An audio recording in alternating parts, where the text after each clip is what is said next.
ఈరోజు ఇష్టం జరిగింది 2014లో మన రాష్ట్రం ఎలాంటి పరిస్థితుల్లో విభజన జరిగిందో మీ అందరికీ తెలుసు. కట్టుబట్టలతో మనం బయటికి ఇంటాల్సిన జరిగింది. ఆస్తులు ఒక రాష్ట్రంలో, అప్పులేమో మన నెత్తిపైన. ఒక్కసారి మీరు ఆలోచించండి. ఆనాడు మన రాష్ట్ర రాజధాని ఎక్కడుందో తెలియలేని పరిస్థితి. అంతెందుకు మన జిల్లా కలెక్టర్ సార్కి ఇల్లు ఉంటుంది, మన జిల్లా కలెక్టర్ సార్కి ఆఫీస్ ఉంటుంది. కానీ మన ఆంధ్ర రాష్ట్ర ముఖ్యమంత్రి గారికి ఒక ఇల్లు గాని ఆఫీస్ లేని పరిస్థితి. నాకు ఈ రోజు కూడా బాగా గుర్తుంది. ఆ రోజు విజయవాడలో మన పరిపాలన ప్రారంభించాలని మన ముఖ్యమంత్రి గారు అనుకున్నప్పుడు ఆయన బస్సులో పడుకుని బస్సులో మీటింగ్లు పెట్టి బస్సు నుంచే పరిపాలన ప్రారంభించారు. మీరు ఒక్కసారి ఆలోచించండి. ఉమ్మడి రాష్ట్రానికి, పెద్ద రాష్ట్రానికి ముఖ్యమంత్రిగా దాదాపు 10 సంవత్సరాలుగా పరిపాలించారు మన చంద్రబాబు నాయుడు గారు. చిన్న రాష్ట్రమైన ఎన్ని సమస్యలున్నా ఒక పద్ధతి ప్రకారం ఆయన వెళ్తున్నారు ముందరికి. మన ముఖ్యమంత్రి గారి వయసు 67 సంవత్సరాలు, కానీ ఆయన స్పీడు 20 సంవత్సరాలు యువకుడిలాగా. 34 సంవత్సరాల వయసు నేను ఇంకా స్పీడ్కి అందుకోలేకపోతున్నా. నేను ఆయనతో కలిసి ఉంటాను అమరావతిలో. రాత్రి 10 తర్వాత ఆయన ఇంటికి వస్తారు. ఒకరోజు నేను 11ంటికి సచివాలయం నుంచి బయలుదేరా రాత్రి. అబ్బా ఈ రోజన్నా నాన్నగారి తర్వాత ఇంటికి వెళ్తున్నాను అనుకున్నా. ఇంటికి వెళ్ళి తీసుకుని ముఖ్యమంత్రి గారు ఇంకా రాలేదు. యావత్ భారతదేశంలోనే ఇంత కష్టపడే ముఖ్యమంత్రి గారు ఉంటారండి. ఇన్నాళ్ళ మీరు ఎప్పుడన్నా ఇంత కష్టపడే ముఖ్యమంత్రి గారి గురించి లేదు. ఎవరి కోసం ఆయన కష్టపడుతున్నారు?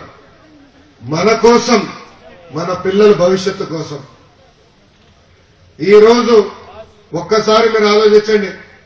16,000 కోట్ల లోటు బడ్జెట్. 1 కాదు 2 కాదు 16,000 కోట్ల గంటల కరెంట్ ఇచ్చిన ఏకైక నాయకుడు మన నాయకుడు చంద్రబాబు నాయుడు గారు. చాలీ 200 రూపాయల పెన్షన్, చాలీ 200 రూపాయల పెన్షన్ ని ఒకే తూరు 5 రెట్లు పెంచి 1000 రూపాయలు చేసిన నాయకుడు మన నాయకుడు చంద్రబాబు నాయుడు గారు. నేను మన నాయకుడినే ఒకటే అడిగా, ఇప్పుడు ఆశ్చర్యపోతా. 16,000 కోట్ల లోటు బడ్జెట్ ఉంది. 16,000 కోట్ల లోటు బడ్జెట్ ఉన్నా ఇలాంటి అద్భుతమైన సంక్షేమ అభివృద్ధి కార్యక్రమాలు మీరు ఎట్లా చేస్తున్నారు? టైంకి పెన్షన్ వస్తుంది, అవునా కదా? బియ్యం 5 కేజీలు ఇస్తున్నారా? 5 కేజీలు ఇస్తున్నాం, అదే మర్చిపోయారా? 5 కేజీలు ఇస్తున్నారు, నెలలో ఇస్తున్నారు. ఒక నెల కూడా ఆపలా, అవునా కదా?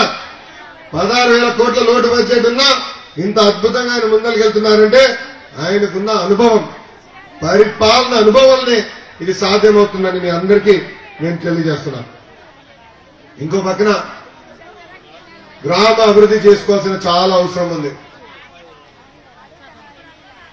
గత 10 సంవత్సరాల కాంగ్రెస్ పాలకులు ఎప్పుడు మన గ్రామాలు పట్టించుకోలే.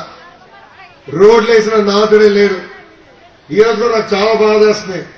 70 సంవత్సరాలైంది భారతదేశానికి స్వాతంత్రం వచ్చి, ఇంకా మన గ్రామాల్లో రోడ్డు సమస్య అంటాం, ఇంకా మన గ్రామాల్లో తాగునీటి సమస్య గురించే మనం మాట్లాడుకుంటాం. అందుకే మన ముఖ్యమంత్రి గారు ఒక నిర్ణయం తీసుకున్నారు. గ్రామం నుంచి గ్రామానికి కావాల్సిన లింక్ రోడ్లన్నిటికీ 5,000 కోట్ల రూపాయలు కేటాయించి 2019 లోపల అన్ని బీటీ రోడ్లు వేయబోయేది ఏకైక ప్రభుత్వం మన ప్రభుత్వం, తెలుగుదేశం ప్రభుత్వం. ఇంకో పక్కన ఇక్కడ మన పెద్ద ఒక ఆయన చెప్పారు, ఇంటింటికి కుళాయి కావాలి సార్, నీళ్లు కావాలని. ఆల్రెడీ మోడల్ నియోజకవర్గంగా నంద్యాల నియోజకవర్గం మన ముఖ్యమంత్రి గారు తీసుకున్నారు. మన నియోజకవర్గంలో 4 నెలల్లో ఇంటింటికి కుళాయి ఇచ్చే బాధ్యత మేము తీసుకుంటున్నాం. నేనే గెలిపించి శాసనసభకి పంపించాల్సిన బాధ్యత మీ అందరిపైన ఉందని నేను సభాముఖంగా కోరుతున్నాను. ఇంకో పక్కన నాకు చెప్పారు 78 కోట్లు ఖర్చు పెట్టి ఇంటింటికి కుళాయి ఇస్తున్నాం. 4 నెలలు అది పూర్తి చేసి మీ ముందరకు వస్తాను. అదేవిధంగా ఆంధ్ర రాష్ట్రంలో అన్ని పంచాయతీకి సీసీ రోడ్ కార్యక్రమం పూర్తి చేయాలని నిర్ణయం తీసుకున్నాం. దాంట్లో భాగంగా మన నియోజకవర్గంలో కూడా 100కి 100% రాబోయే 90 రోజుల్లో సీసీ రోడ్లని పూర్తి చేస్తాం. సీసీ రోడ్లు కూడా పూర్తి చేసి దాని తర్వాతనే నేను మీ అందరి ముందర ఉంటాను, నేను అందరి ముందరికి వస్తానని ఈ సభాముఖంగా మీ అందరూ తెలుపుతున్నాను. చివరిగా నేను మిమ్మల్ని అందరినీ కోరేది ఒకటి, నేను ఐటీ మంత్రిని, ఎలక్ట్రానిక్ శాఖ కూడా నాకు ఉంది. చాలా మంది యువకులు ఉన్నారు.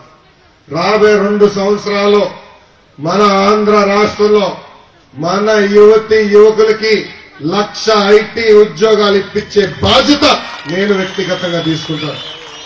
నాకు చాలా కాన్ఫిడెన్స్ ఉంది. బల్ల గుద్ది నేను చెప్పగలుగుతున్నాను.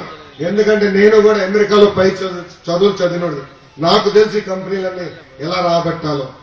అదేవిధంగా ఎలక్ట్రానిక్ శాఖ కూడా నాకు ఇన్నుంది. మీరందరూ వాడే సెల్ ఫోన్లు అవి తయారు చేసే సంస్థలు ఉంటాయి. అవన్నీ కూడా ఆంధ్ర రాష్ట్రానికి తీసుకొచ్చి మన యువకులకి ఎలక్ట్రానిక్స్ రంగంలో కూడా 1,00,000 ఉద్యోగాలు ఇప్పించే బాధ్యత నేను వ్యక్తిగతంగా తీసుకుంటున్నానని ఈ సభాముఖంగా హామీ ఇస్తూ, నాకు చాలా చిన్న వయసులో ఇంత అద్భుతమైన అవకాశం ఆంధ్ర రాష్ట్ర ప్రజలు, ఆంధ్ర రాష్ట్ర ముఖ్యమంత్రి గారు నాకు ఇష్టం జరిగింది. రేయనగా పగలనక అహర్నిశలు మీ మంచి కోసం పనిచేస్తూ 2019లో ఏదైతే సమస్యలు మనం ఎదుర్కొంటున్నామో అవన్నీ యుద్ధ ప్రాతిపదికంగా పరిష్కారం చేసి మళ్ళీ మీ ముందర వస్తానని హామీస్తూ నేను సెలవు తీసుకుంటున్నాను. నమస్కారం. జోహార్ అన్న ఎన్టీఆర్.